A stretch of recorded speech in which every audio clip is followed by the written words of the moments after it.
महादेव। हम सब ऐसी शपथ खाते हैं, हम सब ऐसी शपथ खाते हैं। गुरु जी मैं हमेशा आपके साथ हूँ। हम सब हिंदू, हम सब हिंदू, हम सब हिंदू। ये जो काम कर रहे हैं बहुत बड़ा काम है। जीवन भर अपने बच्चों को, अपनी पीढ़ियों को हिंदुत्व के प्रति जगाएंगे, कसम खाते हैं। हर हर महादेव, जय भोलेनाथ। आदाब, नमस्कार, स्वागत है आपका मेरे YouTube चैनल पर। मैं हूं आपके साथ शफ़ान अंसारी। बागेश्वर धाम के पीठाधीश्वर धीरेन्द्र शास्त्री हिंदू एकता पद यात्रा निकाल रहे हैं। पद यात्रा में शामिल होने बॉलीवुड एक्टर संजय दत्त भी खजुराहो पहुंचे हैं। यात्रा जब मध्य प्रदेश के यूपी की सरहद से लगे देवरी गांव पहुंची तो भक्तों ने बुलडोजर पर खड़े होकर पुष्प वर्षा करके यात्रा का स्वागत किया। इस दरमियान संजय दत्त को देखने के लिए लोगों का हुजूम उमड़ पड़ा। संजय दत्त सनातन एकता का झंडा हाथ में लेकर चलते नजर आए।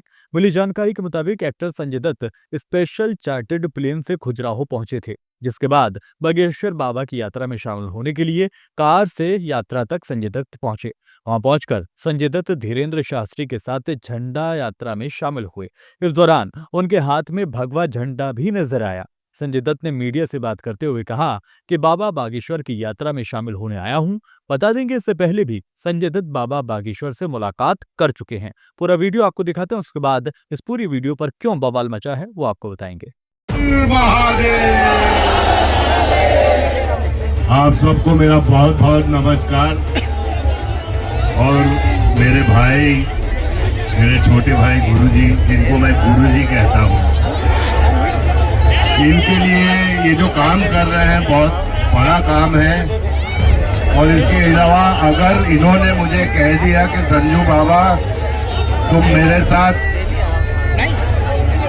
ऊपर भी चले चलो, तो मैं चला जाऊंगा। गुरुजी मैं हमेशा आपके साथ हूँ और हमेशा आपके साथ रहूंगा।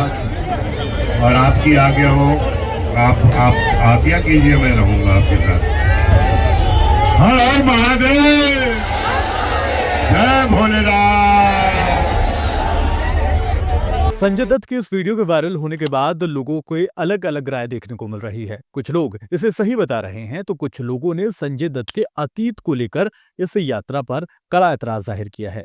दरअसल सभी लोग इस बात को बखूबी जानते हैं कि बाबा बागेश्वर कट्टर हिंदुत्व की बातें करते हैं। वो सनातन यात्रा भी इसीलिए निकाल रहे हैं ताकि हिंदुओं को एक साथ आने का मैसेज दे सकें और हिंदुस्तान की धर्मनिरपेक्षता को खत्म करके इसे हिंदू राष्ट्र घोषित किया जा सके।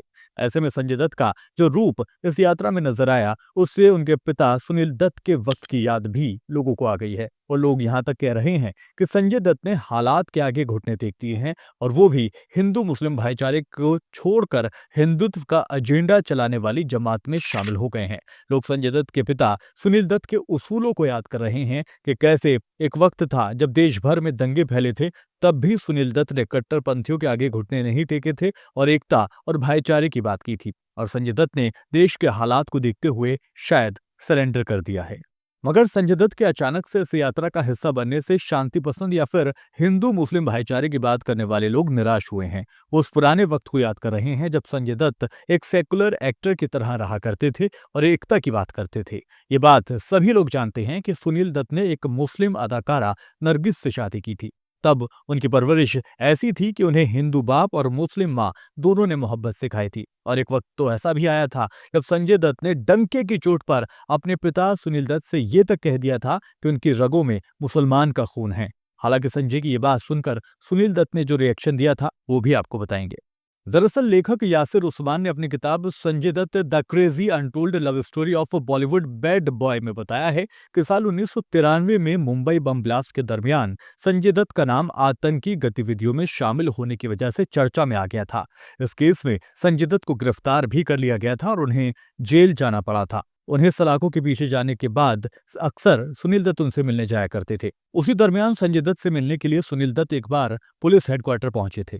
तब संजय दत्त ने पिता से कहा था कि उन्हें अनीस इब्राहिम ने एक असॉल्ट राइफल और कुछ गोला बारूद दिया था। सुनील दत्त ने बेटे से आतंकी गतिविधियों में शामिल होने की वजह भी पूछी। जवाब में संजय दत्त ने कहा कि क्योंकि उनकी रगों में मुसलमान का खून है, मैं वो सब बर्दाश्त नहीं कर सकता जो शहर में हुआ था। बताया जाता है कि संजय दत्त ने बाबरी मस्जिद विवाद की बात यहां पर करी थी और कहा था कि उनकी रगों में मुसलमान का खून है, इसीलिए उन्हें निशाना बनाया गया है। आपको याद दिला दें कि साल 1992 में अयोध्या की विवादित बाबरी मस्जिद को ढहा दिया गया था। सुनील दत्त ने तब बेटे संजय दत्त की ये बात सुनी और वो हैरान रह गए थे।